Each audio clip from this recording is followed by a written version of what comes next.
ప్రియమైన వారులారా, మీకు అందరికీ వందనాలండి.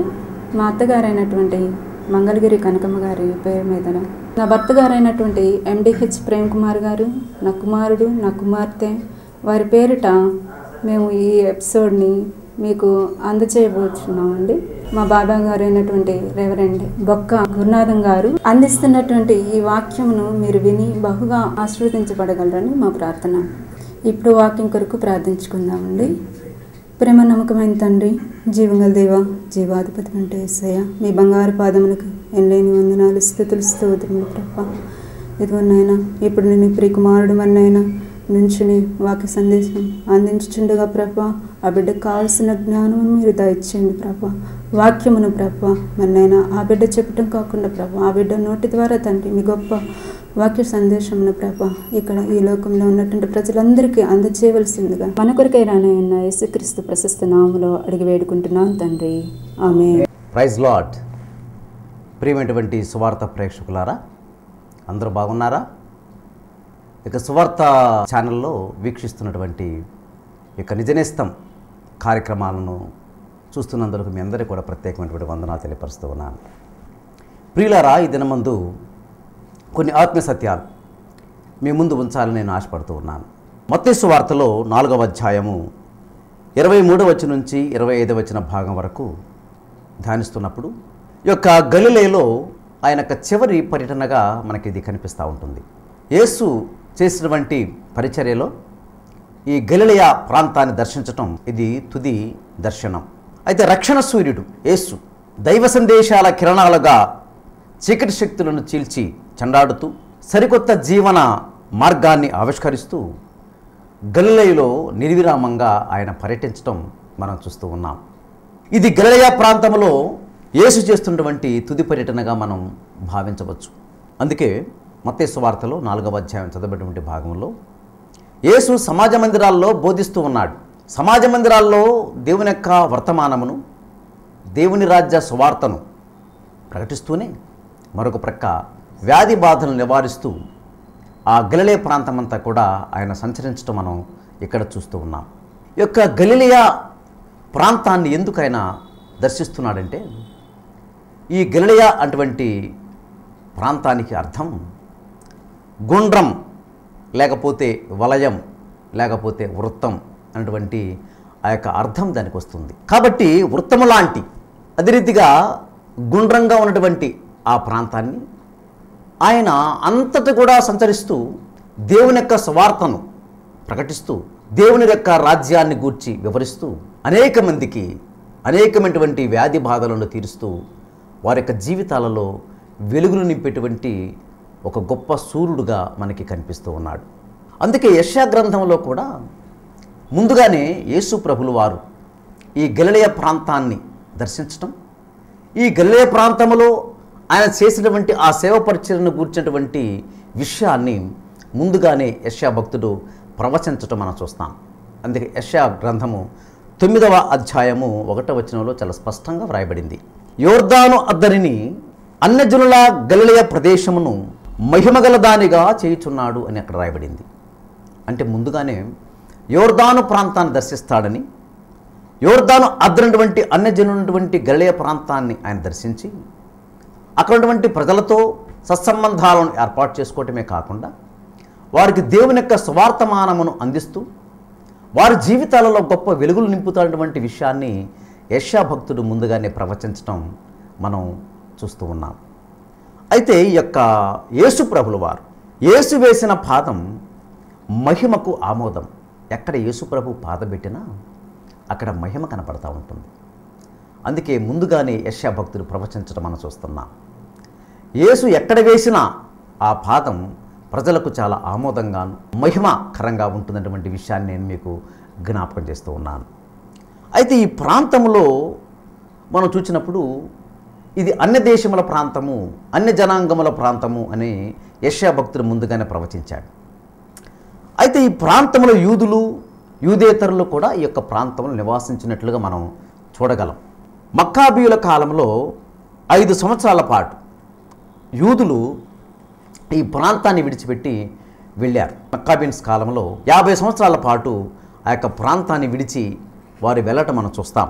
అంటే క్రీస్తు రాకముందు 2 శతాబ్దాల క్రితం యొక్క యూదులు ఆ ప్రాంతాన్ని విడిచి వెళ్ళినట్లుగా మనం చూడగలం. తర్వాత వారు తిరిగి వచ్చి వలస ప్రాంతాలను అక్కడ ఏర్పాటు చేసుకున్నారు, గలిలయటువంటి ప్రాంతంలో. అంటే భిన్నత్వంలో ఏకత్వము అక్కడ మనకు కనిపిస్తూ ఉంది. రకరకాల జాతులు, యూదులు ఉన్నారు, యూదేతరులు ఉన్నారు.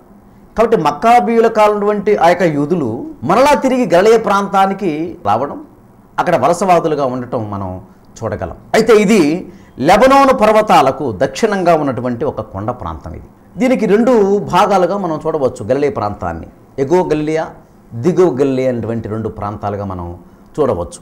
ఎగువ గలిలయ అటువంటిది అది అటవీ ప్రాంతం, అంతా అడవి కనిపిస్తూ ఉంటుంది. రెండవది దిగువ ప్రాంతం. దిగువ గలిలయలో సారవంతమైనటువంటి భూమి అక్కడ మనకు కనిపిస్తుంది. అక్కడ ఒలీవ నూనె, ఆహార ధాన్యాలు, చేపలు చాలా ప్రసిద్ధిగా అక్కడ ఉంటాయి. అంటే ఇది కమర్షియల్ ఏరియా కాబట్టి దీన్ని బట్టి గలిలయ ప్రాంతము చాలా అభివృద్ధి చెందినటువంటి ప్రాంతం. ఇలాంటి ప్రాంతానికి యేసు ప్రభులు వారు రావడం మనం చూస్తూ ఉన్నాం. భిన్నత్వంలో ఏకత్వం అంటే రకరకాల జాతులు, మన ఇండియా చూసుకున్నా కూడా ఇండియాలో రకరకాల జాతులు వారు ఉన్నారు, రకరకాల మతాలు వారు ఉన్నారు, రకరకాల కులాలు ఉన్నాయి. కాబట్టి భిన్నత్వంలో ఏకత్వముగా ఉన్నటువంటి ప్రాంతంలోనికి యేసే దర్శించడం మనం చూడగలం. అదే మన ఇండియాను కూడా దేవుడు దర్శిస్తూ ఉన్నాడు. మన యొక్క జీవితాలను మార్చడానికి, మనకు వెలుగులు నింపడానికి యేసే కూడా సత్సంకల్పాన్ని కలిగి ఉన్నాడు. ఇది మనం గ్రహించవలసినటువంటి తరుణం మనకు ఆసన్నమవుతూ ఉంది. ఈ గలిలయ ప్రాంతంలో వచ్చినప్పుడు యేసు ప్రభులు వారికి అక్కడ ఉన్నటువంటి ప్రజలందరూ కూడా ఘన స్వాగతం పలికారు. అప్పటికే యేసు ప్రభు గురించినటువంటి వార్త నలుదిశలా వ్యాపించింది. అలాంటి సందర్భంలో యేసయ్య కాపరులేని గొర్రెల్లా ఉన్నటువంటి ఆ ప్రజల మీద యేసు హృదయం కలవరపడింది. యేసు మనస్సు కారుణ్యంతో కరిగిపోయింది. ఆ కారుణ్యాన్ని ఆ గలిలయ ప్రాంత వాసులందరికీ కూడా, యూదులు యూదేతరులందరికీ కూడా ఆయన యొక్క కారుణ్యాన్ని, ఆయన ప్రేమావాత్సల్యాన్ని పంచటం మనం చూస్తూ ఉన్నాం. ఆయన యొక్క దివ్యమైనటువంటి ఆ ప్రేమ సందేశాన్ని అందిస్తున్నప్పుడు అలసిసొలసినటువంటి ఆ యొక్క ప్రాణాలు తెప్పరిల్లుతూ ఉన్నాయి. అలాంటి ఆ గొప్ప కృపను ఆ ప్రాంతంలో యేసు ప్రభులు వారు వెదజల్లటం మనం చూస్తూ ఉన్నాం. నిరాశతో కృంగున్నటువంటి ప్రజల జీవితాలలో గొప్ప ఆశలు చిగురించటం కూడా మనం అక్కడ చూస్తూ ఉన్నాం. యేసు దేవుని రాజ్యమును గుచ్చినటువంటి స్వార్థను వ్యాపింపచేస్తూనే మరొక ప్రక్క వ్యాధి బాధలు నివారిస్తున్నటువంటి ఆ యొక్క తరుణంలో కృంగి అలసి సొలసినటువంటి ఆ ప్రజల యొక్క జీవితాలలో ఒక గొప్ప ఆశలు చిగురిస్తూ ఉన్నాయి. వ్యాధి పీడితులను వాత్సల్యంతో ఆయన దగ్గర తీసుకుంటున్నాడు, కౌగిలించుకుంటున్నాడు, ముద్దు పెట్టుకుంటున్నాడు, వారిని బాగు చేస్తున్నాడు. ప్రియమైనటువంటి వారలారా, మన జీవితాలు ఎలాంటి క్లిష్ట పరిస్థితుల్లో ఉన్నా, వ్యాధి బాధల్లో ఉన్నా, మరి భయంకరటువంటి ఆర్థిక ఇబ్బందుల్లో ఉన్నా, ఎలాంటి పరిస్థితుల్లో ఉన్నా సరే మన బ్రతుకులను ఆయన సేదతీరుస్తాడు. ఎప్పుడంటే యేసు దగ్గరికి మనం వచ్చినప్పుడు, యేసు పాదముల చెంత మనం ఉన్నప్పుడు ఆ పాదముల స్పర్శ వలన మన యొక్క జీవితాలలో గొప్ప వెలుగులు నింపబడతాయటువంటి ఒక గొప్ప సత్యాన్ని ఈ గలిలయ ప్రాంత వాసుల ద్వారా మనం నేర్చుకుంటూ ఉన్నాం. కనుకనే ఆయన ప్రజల మనిషిగా, ప్రజానాయకునిగా, ప్రజల ఆదరాభిమానాలైనా చూరుకుంటూ ఉన్నాడు. కానీ ఇలాంటి పరిస్థితుల్లో గలిలయ వాసులు ఎంతగా ప్రేమించారో అంత వ్యతిరేకత కూడా అక్కడ మనకు కనిపిస్తూ ఉంది. మత్తయి సువార్త 11వ అధ్యాయము 20 వచనం నుంచి 24 వచన భాగం వరకు మనం చూచినప్పుడు యేసును విసర్జించినటువంటి వారు మనకు కనిపిస్తారు.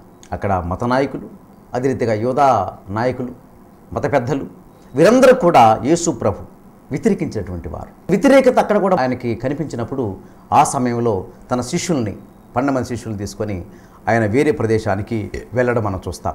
ఆ గలిలయ ప్రాంతాన్ని దర్శించి ఆ గలిలయ ప్రాంతంలో ఉన్నటువంటి వారందరినీ కూడా బాగు చేసి వారికి దేవుని యొక్క రాజ్య సువార్త వ్యాపకాన్ని అక్కడ ఇచ్చి అక్కడి నుంచి మళ్ళీ ఆ మత పెద్దలు, యోధా పెద్దల ద్వారా వచ్చేటువంటి వ్యతిరేకత వలన ఆయన ఫిలిప్పుదైన కైసరయ ప్రాంతానికి వచ్చినట్లుగా మనం చూస్తాం. అది మత్తయి సువార్త 11వ అధ్యాయము 20 వచనం నుంచి 24 వచన భాగం వరకు మనం చూడగలం. ఈ ఫిలిప్పుదైన కైసరయ ప్రాంతాన్ని ఒకసారి మనం చూసినప్పుడు అది గలిలయ ప్రాంతానికి దగ్గరగా ఉన్నటువంటి ప్రాంతం. అది గలిలయ సరస్సుకు ఉత్తరంగా సుమారు 25 మైళ్ళ దూరం ఉన్నటువంటి పట్టణం ఇది. ఈ పట్టణంలో ఒక గుహ ఉంది. ఆ గుహ నుంచి నీటి ఊట ప్రవహిస్తూ ఉంటుంది. ఎందుకంటే అది నీటి బొగ్గ ఉంది అక్కడ. అది దాన్ని పవిత్ర స్థలంగా ఆనాటి ప్రజలు భావించేటువంటి వారు. ఈ యొక్క ప్రాంతాన్ని గ్రీకులు తమ దేవత పేరు పానిమన్ అనేటువంటి పేరు మీద పిలిచేటువంటి వారు. అంటే ఆ దినాల్లో ఆ యొక్క పట్టణం ఫిలిప్పుదైన కైసరయ్యేటువంటి పట్టణం ఫస్ట్ పేరు ఏంటంటే పానిమన్. గ్రీకులు దేవత అటువంటి ఆ పాన్ అటువంటి పేరు మీద పానిమన్ అటువంటి పేరు పెట్టారు. తర్వాత కాలం చూసినప్పుడు రోమా చక్రవర్తి కైసరు ఆగోస్తు ఈ పట్టణాన్ని మహా హేరోదుకి ఇవ్వటం మనం చూస్తాం. తర్వాత హేరోదు కుమారుడు ఫిలిప్పు క్రీస్తుపూర్వం 3వ సంవత్సరంలో ఈ పట్టణాన్ని పునరుద్ధరించి తన పేరు చక్రవర్తి పేరు ఆ రెండిటి కలిపి యొక్క ఫిలిప్పుదైన కైసరయ అనేటువంటి పేరు పెట్టడం మనం చూస్తాం. ఇది యొక్క ఫిలిప్పుదైన కైసరయ్యకు ఉన్నటువంటి చరిత్ర. అంటే ఒకప్పుడు ఇది గ్రీకు దేవత పేరు మీద పెట్టినటువంటి పట్టణం కనుక పానిమన్. ఈ పానిమన్ అటువంటి పట్టణాన్ని మరి యొక్క రోమా చక్రవర్తి ఆక్రమించుకొని ఈ రోమా చక్రవర్తి మరి ఆయన పేరు కైసరు ఆగోస్తు అటువంటి ఆయన ఆ పట్టణాన్ని మహాహేరోదుకి ఇవ్వడం. ఆ మహాహేరోదు తన కుమారుడు ఫిలిప్పు ఆ పరిపాలన కాలంలో ఆ పట్టణాన్ని బాగా పునరుద్ధరించి తన పేరు మీద తన యొక్క చక్రవర్తి రెండు కలిపి వచ్చేటువంటి పేరు మీద ఫిలిప్పు అనేటువంటి కైసరయ అటువంటి నామకరణం చేయడం చూస్తాం. అంటే ఇక్కడ నీటి బుగ్గ ఉంది, ఇది పవిత్ర స్థలమైనటువంటి ప్రదేశం కనుక ఈ పవిత్రమైనటువంటి స్థలంలోకి దేవుని యొక్క స్వార్థమానాన్ని ప్రకటించడానికి తన యొక్క శిష్యులు తీసుకొని ఈ యొక్క కైసరు ఆగోస్తున్నటువంటి పట్టణానికి రావడం, ఫిలిప్పుదైన కైసరయ అనే ప్రాంతానికి యేసు ప్రభు రావటం మనం చూస్తాం. అయితే ఆడికి వచ్చిన తర్వాత శిష్యులతో యేసు ప్రభులు వారు సంభాషిస్తూ ఉన్నాడు. ఈ సంభాషణ ఎలా ఉందంటే, నేను వచ్చాను ఈ 3 సంవత్సరాల కాలంలో నేను చేసినటువంటి పరిచర్య ఎలా ఉన్నది అటువంటి భావన ఆయన కలిగి శిష్యులతో మాట్లాడుతున్నాడు. శిష్యులు అడుగుతూ ఉన్నాడు. ఏమని అడుగుతున్నాడంటే అక్కడ మత్తయి సువార్త 16వ అధ్యాయము 13 వచనం నుంచి 20 వచన భాగం చూసిన, మార్కు సువార్త 8వ అధ్యాయము 27-30 వచనంలో, లూకా సువార్త 9వ అధ్యాయము 18-21 వచనాల్లో మనం చూచినప్పుడు యేసు ప్రభు శిష్యుల్ని ఒక ప్రశ్న అడుగుతున్నాడు. ఏమని అడుగుతున్నాడంటే, ప్రజలను వెంబడించడాన్ని బట్టి ప్రజల ఆశలను తీర్చడాన్ని బట్టి ప్రజలు నా గురించి ఏమనుకుంటున్నారు అటువంటి ప్రశ్న యేసు ప్రభులో ఉదయించింది. అంతేకాకుండా అహర్నిశలు తనతోనే ఉన్నటువంటి శిష్యులు అసలు ఏమనుకుంటున్నారు నా గురించి. అహర్నిశలు నాతో ఉంటున్నారు శిష్యులు, మరి వాళ్ళు ఏమనుకుంటున్నారు. శిష్యులను కూడమే కాకుండా యేసు ప్రభు ద్వారా లబ్ధి పొందినటువంటి ప్రజలు వారు ఏమనుకుంటున్నారు, మత పెద్దలు ఏమనుకుంటున్నారు అటువంటి ఆలోచన కలిగి శిష్యులు పిలిచి శిష్యుల్ని ఈ యొక్క ప్రదేశంలో ఫిలిప్పుదైనటువంటి కైసరయ ప్రాంతానికి వచ్చిన తర్వాత అక్కడ ఆ గుహ దగ్గర కూర్చొని వారితో మాట్లాడుతూ ఈ యొక్క ప్రశ్న వేయటం మనం చూస్తూ ఉన్నాం. ఈ యొక్క భాగంలో what do people say I am, ప్రజలు నా గురించి ఏమనుకుంటున్నారు. యేసు తన గురించి ఎప్పుడు కూడా బైబిల్లో స్పష్టంగా చెప్పాల. అయితే కొన్ని సందర్భాలలో రకరకాల భావాలను వ్యక్తీకరించినట్లుగా మనం చూడగలం. ఒకసారి చూసినప్పుడు మార్కు సువార్త 2వ అధ్యాయము 17లో చూసినప్పుడు వైద్యుడు అన్నాడు, నేను వైద్యుడిని అని చెప్పుకున్నాడు. అదే రీతిగా మార్కు సువార్త 2వ అధ్యాయం 19 చూసినప్పుడు పెళ్లి కుమారుడు అనేటువంటి భావన అక్కడ వ్యక్తీకరించాడు. తర్వాత మార్కు సువార్త 2వ అధ్యాయము 28వ వచనంలో కూడా విశ్రాంతి దినానికి ప్రభు అని చెప్పుకున్నాడు. తర్వాత మార్కు సువార్త 2వ అధ్యాయము 8 నుంచి 10 దాకా చూసినప్పుడు పరలోక భూలోకాల్లో సర్వాధికారం గల మనుజపుత్రుడు అన్నాడు. మనుజ కుమారుణ్ణి, పరలోకానికి భూలోకానికి మరి సర్వంతర్యామి నేను, అంత మాత్రమే కాదు సర్వాధికారం కలిగినటువంటి మనుష్య పుత్రుణ్ణి అని అక్కడ చెప్పుకోవడం చూస్తాం. అంటే ఈ యొక్క ఉపమానాల ద్వారా ఆయన చెప్పుకున్నటువంటి ఆ యొక్క భావాల ద్వారా మనకు అర్థమయ్యేది ఏంటంటే, అంతర్లీనంగా దాగి ఉన్నటువంటి ఆయన వ్యక్తిత్వం, ఆయన తత్వము మనకి అక్కడ కనిపిస్తూ ఉంటుంది. అయితే ఈ సత్యాన్ని గ్రహించాలంటే, యేసు ప్రభుని గురించి తెలుసుకోవాలంటే, యేసు ప్రభు యొక్క గొప్పతనాన్ని తెలుసుకోవాలంటే, అసలు యేసు ప్రభు ఎవరు అన్నటువంటి విషయాన్ని మనం గ్రహించాలంటే విశ్వాసం అనే ఆత్మీయ జ్ఞానేంద్రియం కావాలి. ఆత్మీయ జ్ఞానేంద్రియం లేకుండా యేసు ప్రభులు వారిని స్పష్టంగా మనం చూడలేం.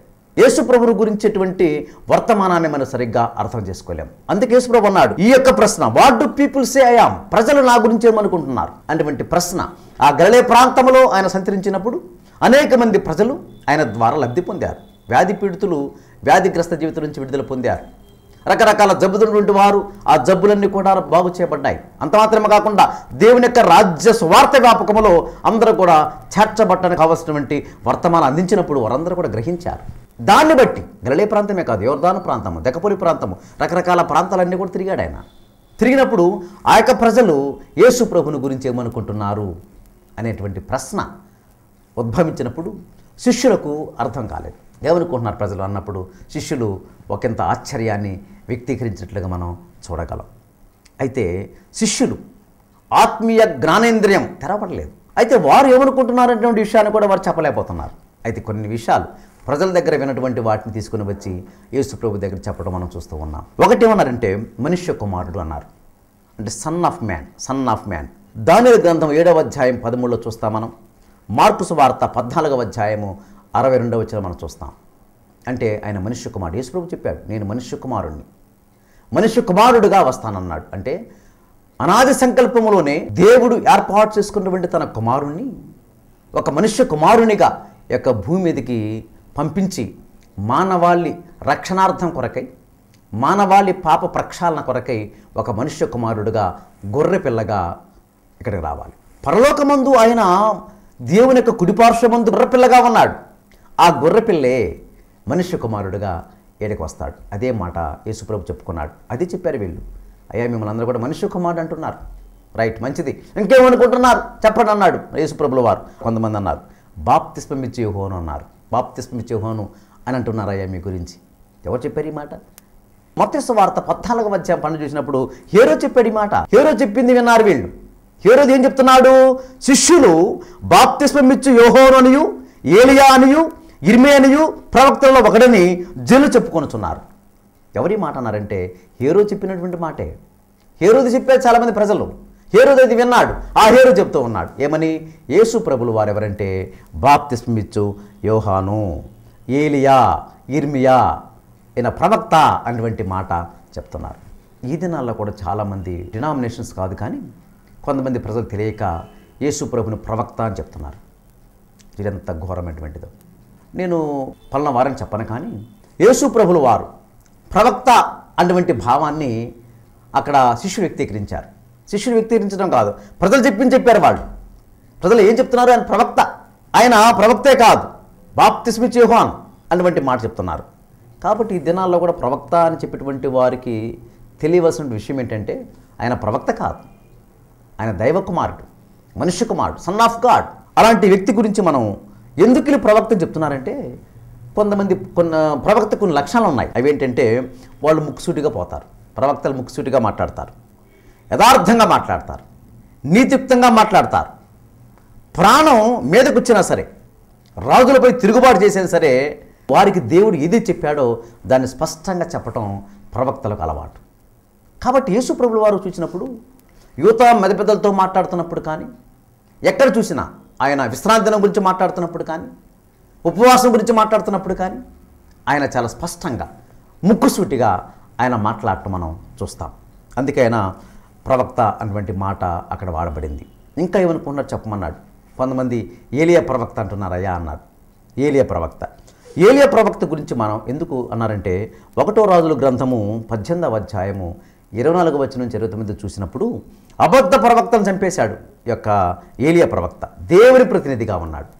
అబద్ధ ప్రవక్తల మీద ఈయనకి ఆవేశం వచ్చి అబద్ధ ప్రవక్తల్ని చంపివేశాడు. కాబట్టి ఈయన ఏలియా ప్రవక్త అని చెప్పాడు. అబద్ధికుల్ని ఈయన వ్యతిరేకిస్తున్నాడు కనుక యేసు ప్రభువు కూడా ఏలియా ప్రవక్త అని వాళ్ళు మెటఫర్ అంటే పోలుస్తూ ఉండటం మనం చూస్తూ ఉన్నాం. ఇంకా ఏమనుకుంటున్నారు చెప్పమన్నాడు.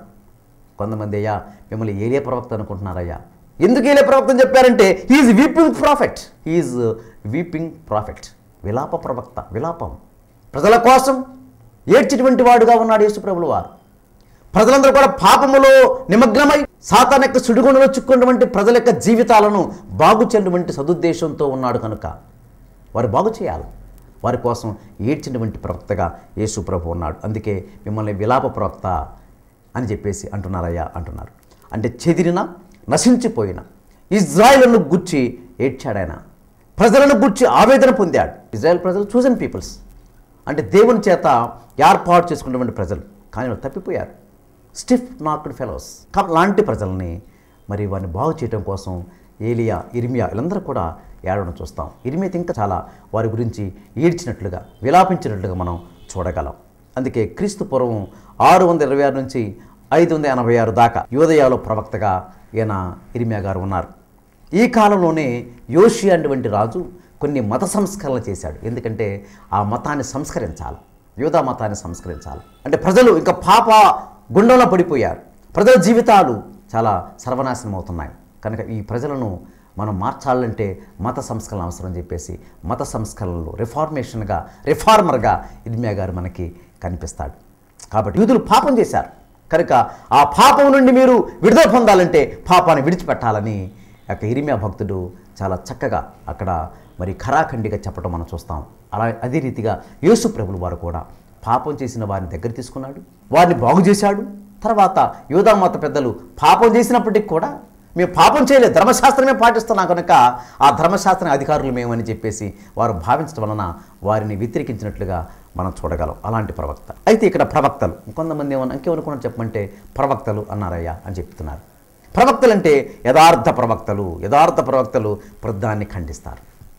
ఏ తప్పు చేసినా సంఘాల్లో కానీ సమాజంలో కానీ దేశంలో కానీ ప్రభుత్వాన్ని సైతం ప్రవక్తలు ఖండిస్తారు, తప్పుని ఖండిస్తారు, ఒప్పుని ఒప్పుగా చెప్తారు.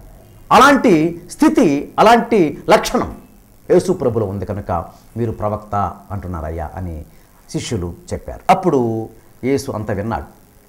విని ఒకసారి నవ్వుకున్నాడు ఆయన. అయ్యో, ప్రజలు నా గురించి ఈ రీతిగా అనుకుంటున్నారా? కొంతమంది ఏమో యోహోను బాప్తిస్మ ఇచ్చేటువంటి యోహోనని, కొంతమంది ఏలియా అని, కొంతమంది ఇర్మియా అని, కొంతమంది ప్రవక్తలుగా నన్ను అనుకుంటున్నారా? అంటే ప్రజలు సరిగ్గా నా మీద అవగాహన ఉండలేదు. అప్పుడు ఈ యొక్క అవగాహన కనీసం మరి శిష్యులకి ఏమైనా ఉన్నదేమని ఆయన ఆశపడి శిష్యులతో అన్నాడు, మరి మీరేమనుకుంటున్నారు అని అపోస్తలుని అడిగాడు. ఈ ప్రశ్నకి వాళ్ళకు ఒక్కసారిగా క్షణకాలం నివ్వెరపోయారు. ఎలా చెప్పాలి ఆ ప్రశ్న జవాబు? ప్రజలు చెప్పిందని మేము చెప్పాం, కానీ ఇప్పుడు మేము యేసు ప్రభుని గురించి ఏమనుకుంటున్నాం? యేసు ప్రభు దగ్గరగా చూశారు వీళ్ళు, యేసు ప్రభుని వెంబడిస్తున్నారు, యేసు ప్రభు చేసినటువంటి అద్భుతమైనటువంటి కార్యాలను చూశారు, యేసు ప్రభు యొక్క బోధలు విన్నారు, కొండ మీద ప్రసంగాన్ని విన్నారు, ఆయన చేసినటువంటి ప్రతి విషయాన్ని కూడా జాగ్రత్తగా దగ్గరగా ఉండి ఆ అద్భుతమైనటువంటి కార్యాలను కానీ యేసు చేసినటువంటి బోధలు కానీ చాలా స్పష్టంగా విన్నటువంటి యొక్క అపోస్తలులు సైతం ఆ ప్రశ్నకు జవాబు చెప్పలేక నివ్వెరపోవటం మనం చూస్తున్నాం. చెప్పండి అయ్యా, ఏమనుకుంటున్నారు చెప్పండి, నా గురించి మీరు ఏమనుకుంటున్నారు? ఈ దినానికి కూడా చాలామంది తెలియటం లేదు. యేసు ప్రభువును గురించినటువంటి వర్తమానం, ఆయన గురించి ఏమనుకుంటున్నాము అని ఆయన మనల్ని అడిగితే మరి మనం ఏం చెప్పగలం సమాధానం? అయితే ఒక్క శిష్యుడు మాత్రం చాలా చక్కగా ఆలోచన చేసి చెప్పగలిగాడు. అందుకంటాడు ఇక్కడ, యేసు ప్రభువును గురించినటువంటి అనుభవం మనకేంటి? అప్పుడు సీమోను పేతురు లేచి నిలబడి ఈ విధంగా పలుకుతున్నాడు, నీవు సజీవుడగు దేవుని కుమారుడవగు క్రీస్తువు అన్నాడు. చూడండి ప్రేమైనటువంటి వాళ్ళారా, విశ్వాసమైనటువంటి ఆత్మీయ జ్ఞానేంద్రియం తెరవబడింది ఆయనకి. మిగతా వారు ఎవరు చెప్పలేకపోయారు. పక్కన కూర్చున్నటువంటి వారు సీమోను పేతురు పైకి లేచి, అయ్యా నీవు సజీవుడు వగు దేవుని కుమారుడు వగు క్రీస్తువయ్యా అని చెప్పాడు. కాబట్టి అందుకే మార్కు సువార్త 1వ అధ్యాయం 11లో కానీ 3వ అధ్యాయం 11, 5వ అధ్యాయం 7 అక్కడ రాస్తాడు, క్రీస్తు మెస్సియా, అభిషిక్తుడు, అభిషేకించబడ్డాను దేవుని యొక్క సింహాసనము నుండి, యొక్క పరలోకం నుండి ఈ భూలోకం దిగి వచ్చినటువంటి క్రీస్తువును, అభిషేకించబడినటువంటి వాడు. ఎలా చెప్పగలిగాడు? చిత్రం ఏంటంటే, సీమోను పేతురు యూదుడు, కానీ యూదులు దేవుడు అటువంటి పదాన్ని వాడాలంటే అది తప్పుగా భావించేవాడు, వాళ్ళకి శిక్ష విధించబడేది. అలాంటి సీమోను పేతురే యూదులే ఉండి కూడా నువ్వు దేవుని కుమారుడు అంటున్నాడు. దేవుని కుమారుడు అంటే వాళ్ళకి యూదులకు ఒక ఆజ్ఞ ఉంది ధర్మశాస్త్రంలో, ఈ దేవుడైన నామమును వ్యర్థముగా ఉచ్చరింపకూడదు. మరి వ్యర్థముగా ఉచ్చరించినట్లయిదేమన్నా కాదు, దేవుడే పలికించాడు ఆయన్ని. దేవుడే, ఈయన నా కుమారుడు, నా ప్రియకుమారుడు. మనం చూస్తాం యేసు ప్రభువులు వారు బాప్తిసం తీసుకొని ఆ యొక్క పైకి వచ్చినప్పుడు ఆ ఆకాశం తెరబడటం, పవర్ వచ్చి ఈయన నా ప్రియకుమారుడు, ఈయన యందు నేను ఆనందిస్తున్నానని అక్కడ స్వరము వినపడటం. బహుశా అదే స్వరం పేతురుతో మాట్లాడింది, దేవుని యొక్క స్వరం మాట్లాడింది. ఆ యొక్క స్వరంతో ఈయన నోరు తెరిచి పేతురు గారు నీవు సజీవుడు వగు దేవుని కుమారుడవని అక్కడ తెలియపరచడం మనం చూస్తూ ఉన్నాం. కాబట్టి ఇది ఇలా చెప్పడం that is not easy thing, కానీ పేతురు చెప్పగలిగాడు. అలా నువ్వు చెప్పగలుగుతున్నావా? యేసు ప్రభువు వారిని స్పష్టంగా నువ్వు గ్రహించగలుగుతున్నావా? యేసు ప్రభువును గురించినటువంటి వర్తమానమైనటువంటి మనమందరం కూడా యేసు ప్రభువు వారు సజీవుడగు దేవుని కుమారుడగు క్రీస్తు అని మనం చెప్పగలగాలి. అలా చెప్పగలిగినటువంటి జ్ఞానేంద్రియం, ఆత్మీయ జ్ఞానేంద్రం ప్రతి ఒక్క వ్యక్తికి తెరవబడాలి. అందరూ అప్పుడు పేతురు యొక్క అభిప్రాయాన్ని అందరూ బలపరిచారు. అప్పుడు అన్నాడు, సీమోన్ బరయోనా నీవు ధన్యుడవు, పరలోకమందున నా తండ్రి నీ చెప్పాడు, అందుకే నువ్వు చెప్పగలిగావు. నీ స్వంతంగా చెప్పింది కాదు ఈ మాట. కాబట్టి పరలోకమందున్నటువంటి నా తండ్రే నీతో మాట్లాడాడయ్యా, కాబట్టి నువ్వు ఆ మాట చెప్పగలిగావు, నువ్వు ధన్యుడు అని చెప్పేసి చెప్పాడు. క్రీస్తు చెప్పిన మాట మరి తండ్రి గురించి కుమారునికి, కుమారుని గురించి తండ్రికి మాత్రమే తెలిసే మాటది. యేసుప్రభుకు తెలియాలంటే తండ్రి తెలియాలా? తెలుసు. తండ్రి విషయాలు యేసుప్రభు తెలుసు. మరి సీమోను పేతురుకి ఎలా తెలిసింది ఈ విషయం? మనం పాపం ద్వారా పుట్టాం మనం, కాబట్టి పాపంలో మనం జీవిస్తున్నాం. ఈ లోకాన్ని చూసినప్పుడు పాపంతో సాతానుతో నిమగ్నమై ఉన్నటువంటి ఈ యొక్క అంధకార శేఖర శక్తులు ఆవరించబడినటువంటి ఈ లోకంలో యేసు ప్రభువును దర్శించగలగాలి, యేసు ప్రభువును నువ్వు వ్యక్తీకరించగలగాలి, యేసు ప్రభు యొక్క మహత్తును గురించి మనం చెప్పగలగాలి. యేసు ప్రభు నా కోసమై రక్తాన్ని చిందించాడని, అభిషిక్తుడిగా క్రిస్టోస్గా వచ్చాడని, ఆ క్రిస్టోస్ నా జీవితంలో అద్భుతమైనటువంటి దీవెనలు కుమ్మరించాడని మనం చెప్పగలగాలి. క్రీస్తు సజీవుడవగు దేవుని కుమారుడవైన క్రీస్తువు అని పేతురు చెప్పినట్లుగా, ఎందుకు సజీవుడైనా? He's living Christ, he's living Christ, he's living Christ always to my heart, in my heart. నా యొక్క హార్ట్లో ఎప్పుడు కూడా క్రీస్తు ఉంటాడు.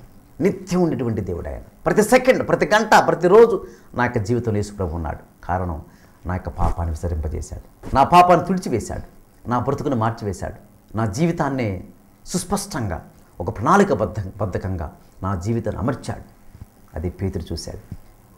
దేవుని యొక్క స్వరం విన్నాడు. ఆ పేతురు చెప్పిన మాట, నీవు దేవుని కుమారుడు అయినటువంటి క్రీస్తు, ఆయన సజీవునటువంటి క్రీస్తు అని చెప్పగలిగాడు. ప్రేమైనటువంటి వాళ్ళారా, ఆ క్రిస్టోస్, ఆ క్రీస్తున్నటువంటి ఆ క్రిస్టోస్ రిచ్ బ్లెస్సింగ్స్, అద్భుతమైనటువంటి ఆశీర్వాదాలను అందరికి ఇవ్వడానికి ఆయన సిద్ధంగా ఉన్నాడు. అలాంటి ఆశీర్వాదాలు తీసుకోవడానికి నువ్వు ఇష్టపడలేదా? ప్రేమైనటువంటి స్వార్థ ప్రేక్షకులారా, యేసు ప్రభుతో దగ్గర సంబంధాన్ని కలిగి ఉండాలి. యేసు ప్రభుతో మింగిలింగ్ అయిపోవాలి, హత్తుకోవాలి, ప్రార్థన ద్వారా వేచి ఉండాలి. అప్పుడు యేసు ప్రభుని యొక్క జీవితంలో గొప్ప కార్యాలు చేస్తాడు, అద్భుతమైన దీవెనలు మీకు ఇస్తాడు, రిచ్ బ్లెస్సింగ్స్ కుమ్మరిస్తాడు యేసయ్య. అలాంటి దేవాతి దేవుణ్ణి ప్రార్థించు. ఒకవేళ నువ్వు ఇంకా పాపంలో ఉంటే ఆ పాపాన్ని విసర్జించు. నీ పాపములను తుడిచివేసేటువంటి దేవుడు యేసు ప్రభు మాత్రమే. అలాంటి యేసుక్రీస్తుని గురించి ప్రశ్న ఏంటంటే, ప్రజలు నా గురించి ఏమనుకుంటున్నారు?